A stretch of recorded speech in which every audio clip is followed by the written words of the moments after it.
Welcome to Manager Tools. Today's topic, how to assign work tasks to your directs. Part 1. Here we go.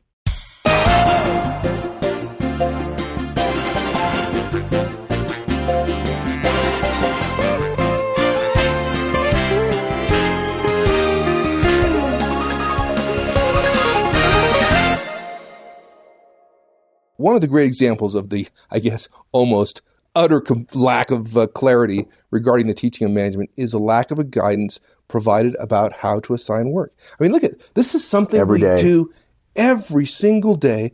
Sometimes, maybe as much as 20 times a day. Yep. We're always giving our folks work. But has anyone ever suggested to you, Mark, the right way or a better way to do that? No.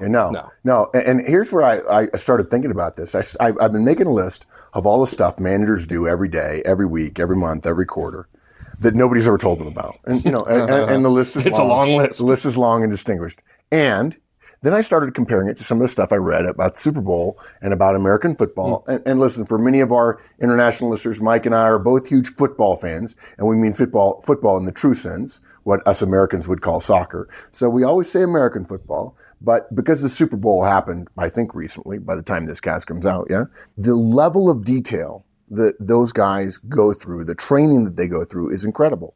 Do you know, spring training will be starting soon, baseball spring training in America. And they say that every shortstop and second baseman does 10,000 double play practices in their spring training. Now, these are the pros. These are the best baseball players in the world, top, let's say 1,000 baseball players in the world. And every year before they get paid or before they play for real, they have to practice 10,000 times. And there's a right way. And people say, here's where to put your foot. That foot goes there. You drag this foot across the bag. You turn your body this way. There's psychokinetics involved or kinesthetics involved and so on. All this stuff. And managers, of which there are a lot more, who affect a lot more people's lives than baseball players or football players or American football players. No guidance. I think I heard from you. I think there was a play that, was it Green Bay that did it? There's a end run the right or something like that I can't remember the exact play, but the announcers, it was very successful for them.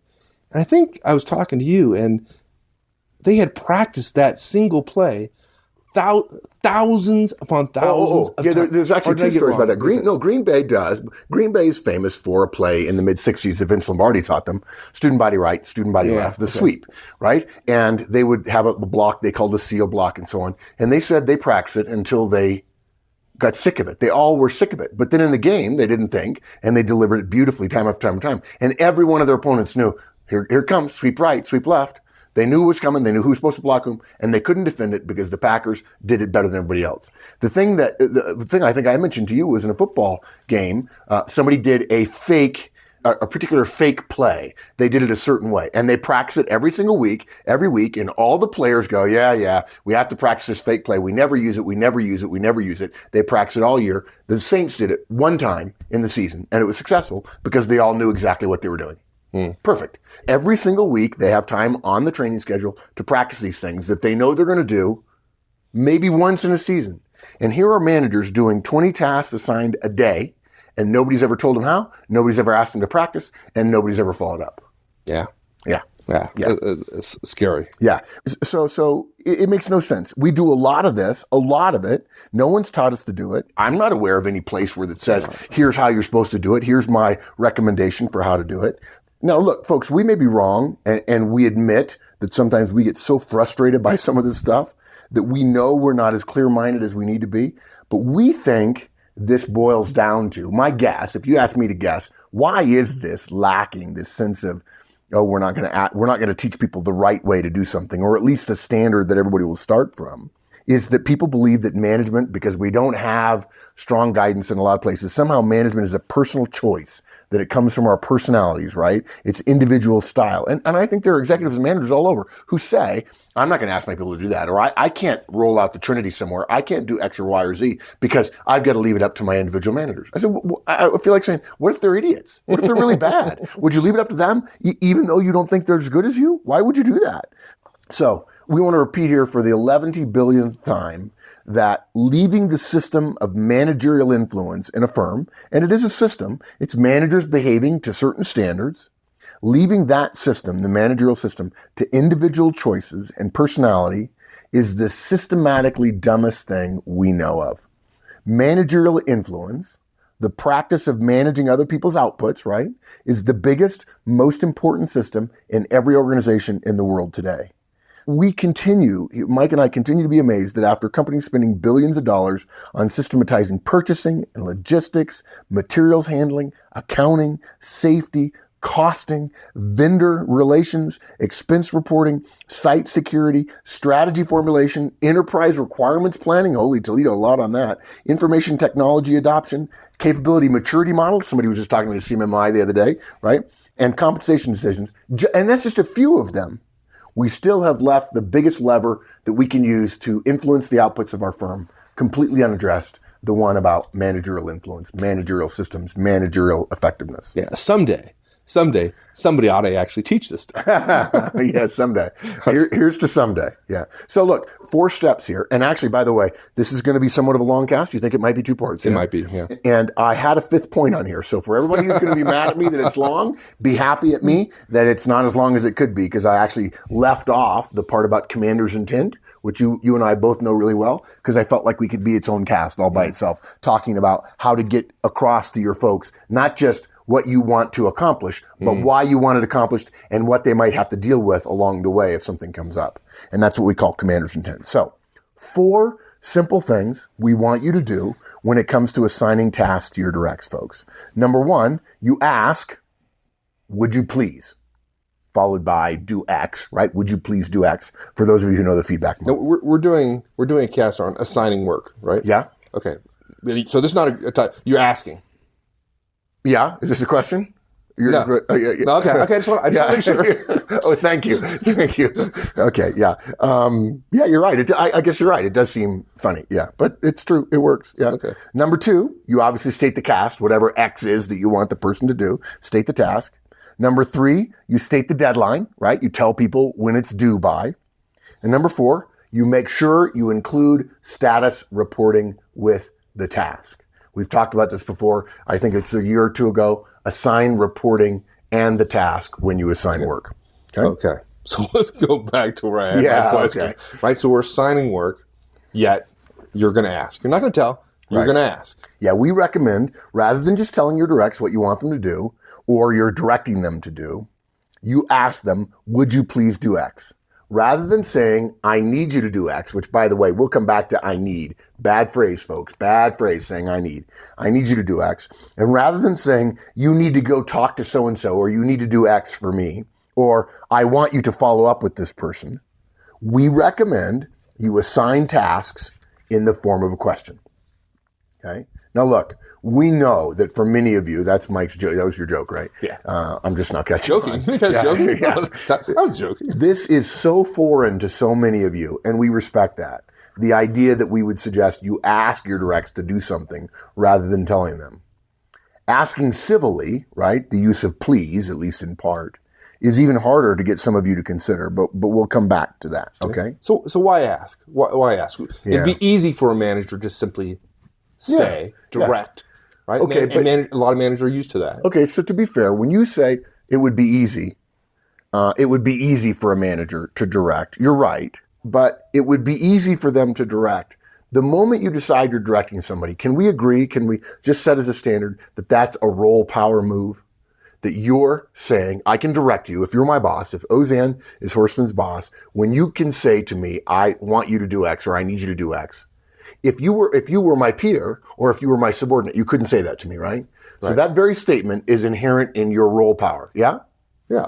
And I'm comfortable with that. Yeah. Okay. Yeah. I'm joking a little bit. We'll come back to that. No. It's interesting though. You're comfortable with your role power, right? You know, but it's interesting. Managers who are most comfortable with their role power don't often have to use it, right? The managers who are least comfortable with it then feel they need to remind everybody that I've got it. Well, when you say I need you to do X, you're making a role power move. Imagine you assign 20 tasks in the course of a day, and 20 times in a row, you're essentially asserting your role power over people. There's been an undertone over the last few years in our cast. Relationships, yeah?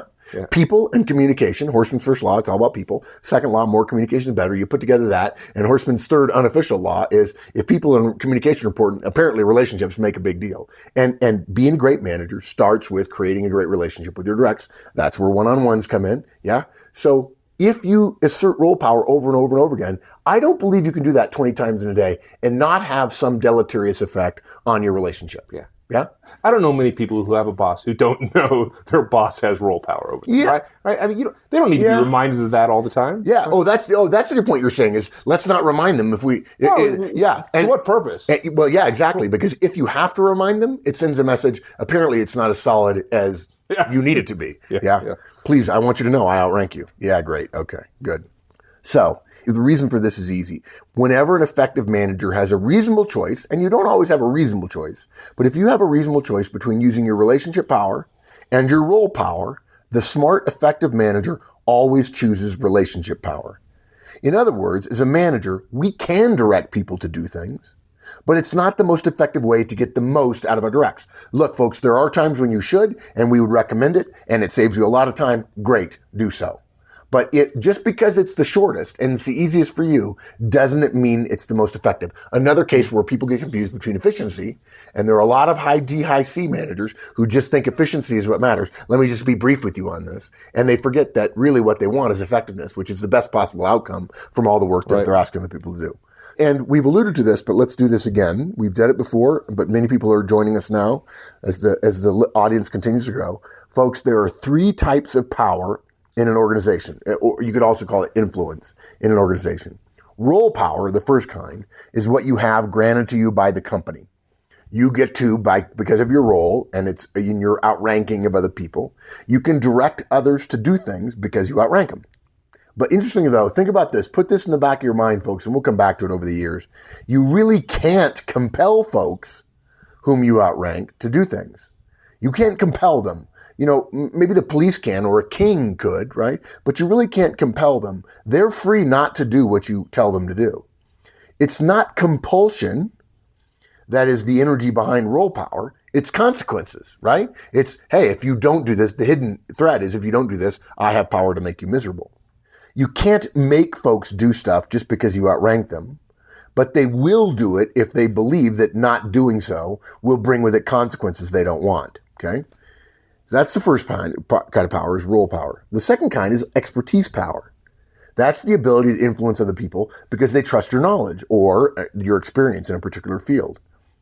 And finally, relationship power is that which you are granted by other people because they trust you as a person, usually through direct contact with them and communication over a period of time. And by the way, folks, I'm not going to make a big deal about it now, but there's very little you can do in the short term about role power. Yeah. Your organization gives that to you. Yeah, you can't unless you get promoted or lose it. You have very little easy thing every time. It's not going to happen quickly. Right. Expertise power can take years to develop, so you're not going to change that overnight. Quickly. Yeah.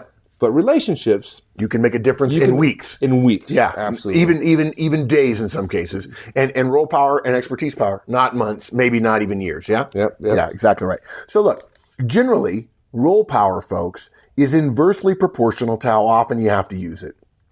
Those people with a great deal of role power use that full power, the power of their role, very rarely.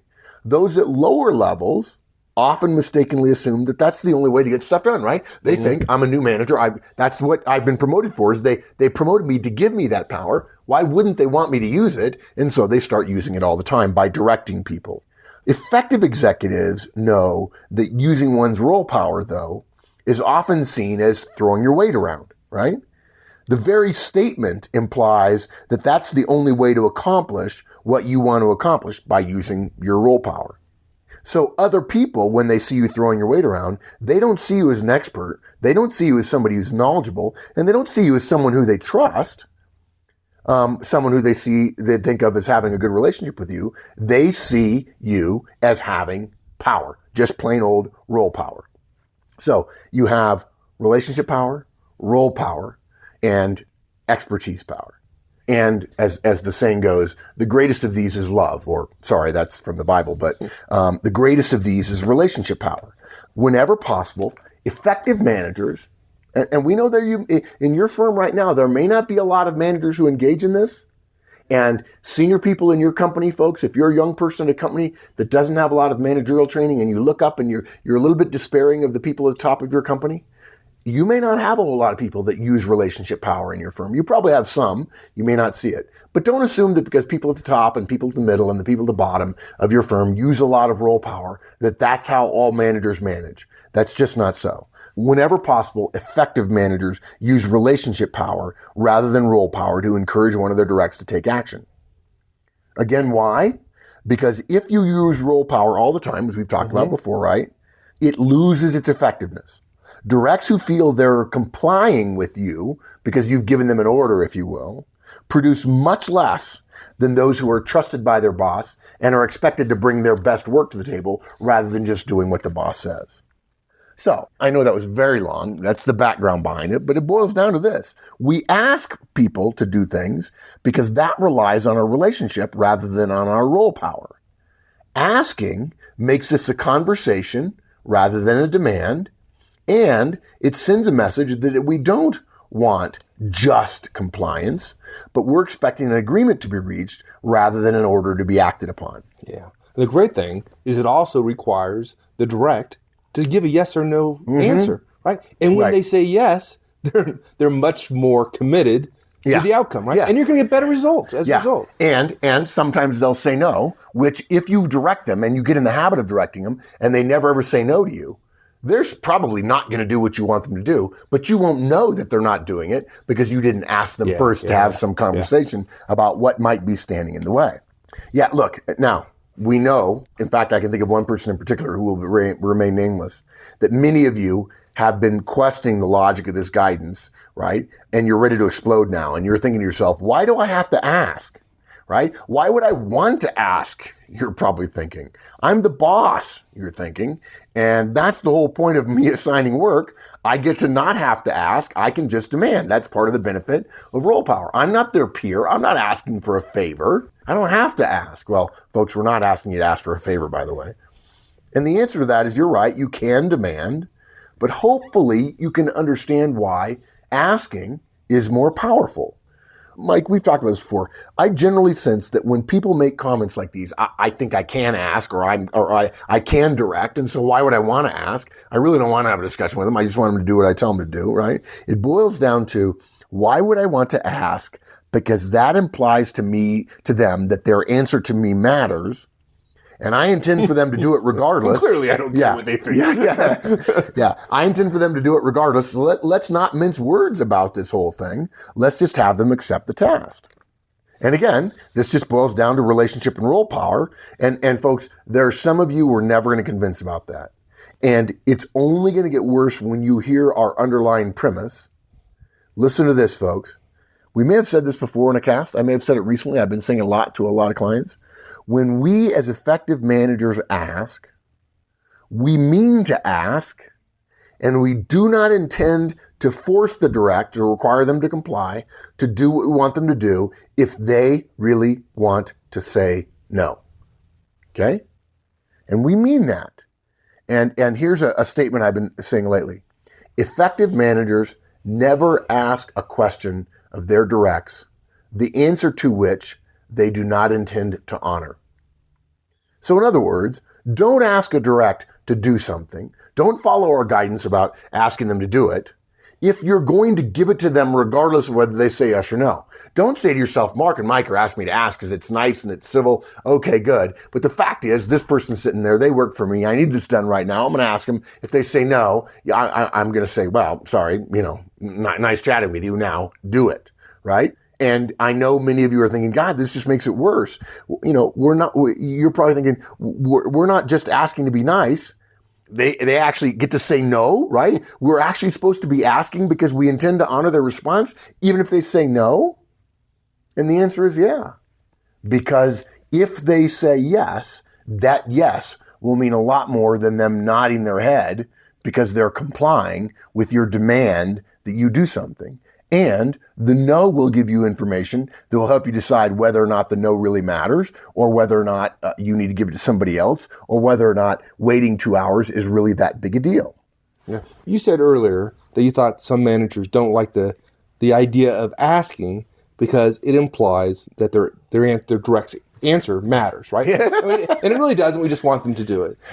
I think that's part of it. But I think for a large number of people, it's also They want to direct versus ask because directing is just easier. Easier. It's less effective, but it's easier. And it's one of those, the cadet prayer. Choose the harder right rather than the wrong. And if you ask, you have to get better at assigning work. You have to be a better manager. Yeah. Right? And it's better. It's harder and it's better. It's more effective. Good point. Yeah.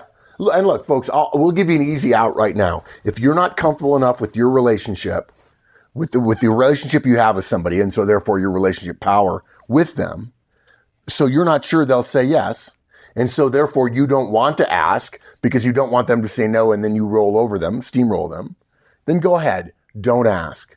Just tell. Okay? Just do it. It's ineffective. It's a lot less effective than asking. You'll discover if you're polite to people and if you ask and you're willing to listen to their answers and be a little bit flexible, it costs an extra 10 seconds, which, as we all know, no one seems to have time for 10-second interactions anymore. But for the 10 seconds you're not willing to spend, if you really want to be efficient, okay, fine.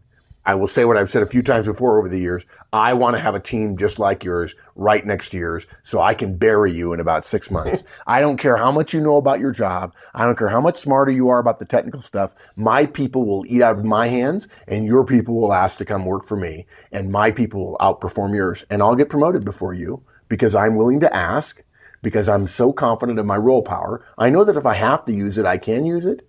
And I also know that my people will do better work faster and be more willing to talk to me more openly, which is what I want anyway with them as a starting point, that I'll outperform you. My team will outperform yours. Now, if you want to be more effective, to go to your point, if it's easy, it's easier, right? It's easier for them to do it that way. But if you want to go the harder route, the more effective route, and it's not like it's gargantuanly harder, right? It's 20% harder, but it pays 100% dividends. If you want to be more effective, start working on your relationships with your directs. And then when you feel like you're getting there, start asking rather than demanding. There's something else here too. There's also some subtle value in asking. And you alluded to this, having the direct say yes out loud to you. Verbal commitments are powerful indicators of their likely follow through and compliance. If your direct doesn't even acknowledge their role, right? They don't even have to even hardly nod their head when you're giving them a demand, right? Because they don't have to, because you're going ahead and demanding anyway. You miss the opportunity to get from them and have them know you heard from them their verbal commitment to do what you're asking. And verbal commitments in front of your boss are highly likely to create activity afterwards, right? Yeah, saying to your boss, I will do it, creates a whole different likelihood of somebody doing something than someone listening to you and go, okay, I understand what you want me to do, but it's still what you want me to do. It's not yet what I've agreed to do. I just know that I have to do it. And so I'm going to slink through my day. I'm going to do it with the minimal amount of effort. I'm going to fit it into everything else I've already got. I'm going to probably miss the deadline because I didn't commit to you that I'd make your deadline. You just told me what the deadline is. And over time, that manager is going to be very frustrated with, why can't my good people perform at a top level? And in part, it's because you're not willing to move toward a relationship as opposed to a role power relationship. Now look, let's go back though further. Is there value in asking even if the direct says no? And the answer is yes, there is. If you take the approach that they're going to have to do what you tell them to do, then you're not going to take no for an answer. Okay, but what if they're swamped, right? And they know you don't brook any disagreement, so they don't tell you the impact your assignment's going to have on them, right? Maybe the impact will be that what you want them to do will be done poorly. Maybe they know they can't do it, and they're going to accept their assignment because you don't accept no for an answer, knowing full well they can't meet the deadline, and they're frankly at this point just willing to get you out of their face, right. And they're willing to accept any consequences, probably because the consequences of failing on what you're asking them to do right now, whatever task you're assigning them, are less than the consequences of failing on the other stuff they have to do. They're just going to do failure calculus and say, which one's got the weakest consequences? Oh, this one, so that's the one I won't do. And, he didn't really ask me, so I guess I have to do it. But that doesn't mean I have to do everything well, because I already have too much to do anyway. Yeah, so many managers don't follow up anyways. maybe calculation. Yeah, what's the chance of him actually asking whether? I don't know. Yeah, I know Wendy is probably laughing when she hears that, because I asked her to do something and I don't follow up. Wouldn't it be better to increase the chances that you learn how this assignment is going to be accepted and completed? And the only way you can do that is by asking and encouraging some sort of dialogue back and forth. Do we have any doubts that if we ask, which sets up a totally different dynamic, we're going to get a better sense of any potential problems that might be coming up. And look, frankly, isn't it likely that because you're the boss, they're going to say yes anyway? Now, I will tell you that the really great directs with the really great bosses, they say no more frequently than anybody, and yet the bosses and the directs don't mind it at all, and they work around it, okay? But yeah, the majority of your directs are going to say yes anyway. And if they are, let's say they're going to say yes 70% of the time. I think that's frankly low, but let's be conservative, yeah? Isn't there something to be gained by asking and allowing them to respond with something other than blind acceptance if you think if they think you might be willing to listen? Right? If you don't think they're allowed to say no, by all means, again, folks, just go ahead and tell them what to do. Just remember that all communication is persuasion. And if you want to sell, ask, don't tell. Let's go further. Let's remember two other weaknesses of the telling versus asking camp. First, a classic way managers who assign work stuff, what they say is, I need. We talked about that. I alluded to this earlier, right? It's probably just me being picky, but words have power. Be very careful of using the word need for anything other than something that must be done, no matter what, come hell or high water, even over somebody's dead body, because the word need implies necessity, essentiality. Something that needs to be done cannot not be done. Need is a really powerful word. It's an overused word. It suggests how important something is, right? And then suddenly, the managers who use it, suddenly they need everything done, right? I need this done, I need this done, I need this done, right? And if you say you really need something done, and then the direct later realizes that this task you're assigning is small enough that in the big scheme of things, you really don't need it done, they're going to say, well, I can discount a lot of other things he says because he makes small things seem like the biggest thing in the world. They overstate things in order to get people in the spur of the moment to go, okay, tell me what you need. Second, managers who give direction rather than asking often say, I need you to do something for me. Yeah, I don't like that. Oh, yeah. Look, in our delegation guidance, we shared that including that for me bit makes what you're asking for seem like a favor. And a personal favor at that, right? When you say for me, you're telling the direct, this is your work and not theirs, but they're going to have to do it. Now look, maybe it is your responsibility, but hopefully, folks, we've learned by now that professionals don't think that responsibilities are inherently individually based. If work must get done and the person responsible isn't around, we don't not do it and feel good about it not getting done because the owner isn't available. Oh, Mike is responsible for that, so I'm good to go. No problem. I'm clean. I'm good. Yeah, right? He's my manager. Yeah. Okay, that works well. Yeah. Your boss appreciates that. Yeah. It's his fault, right? In my opinion, using for me, in other words, will you do this or I need you to do this for me, is the worst way to assign something, folks. You're not going to ask. You're going to tell. And then you're going to rely, and then that relies on your role power, right? And then you're going to suggest that, in fact, it really is personal, hinting that it is a relationship move, even though you're admitting by demanding something that you don't have a good enough relationship to justify that.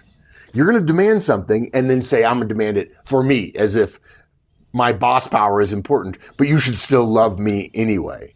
It's just, I got to tell you, directs don't like it. I need you to do something for me. Oh, man. You're going to demand, but you're going to demand out of friendship. Friends don't demand things of friends. Yeah, a little duplicitous, I think. Yeah, exactly. So, okay, one more thing. The civility of saying please. Maybe we're old-fashioned here at Manager Tools, but manners are the grease of society. As it was said, without civilization, life would be nasty, brutish, and short. Okay? Let's try to be professional when we're managing. Being a professional includes being kind and not turning everything into a calculation of value without considering the human element. Okay? If you want to be more effective, ask your directs to accept a task and ask nicely. Would you please do X is the way we recommend you do so. You'll get better results and, believe it or not, you'll strengthen, or at least you won't weaken, your relationship. And there are only really two things that matter when it comes to being a boss. That's results for the company and retention of your people. And retention starts with relationships. Thanks, everyone. Hope you enjoyed it. We'll continue this conversation next week. In the meantime, have a great one. So long.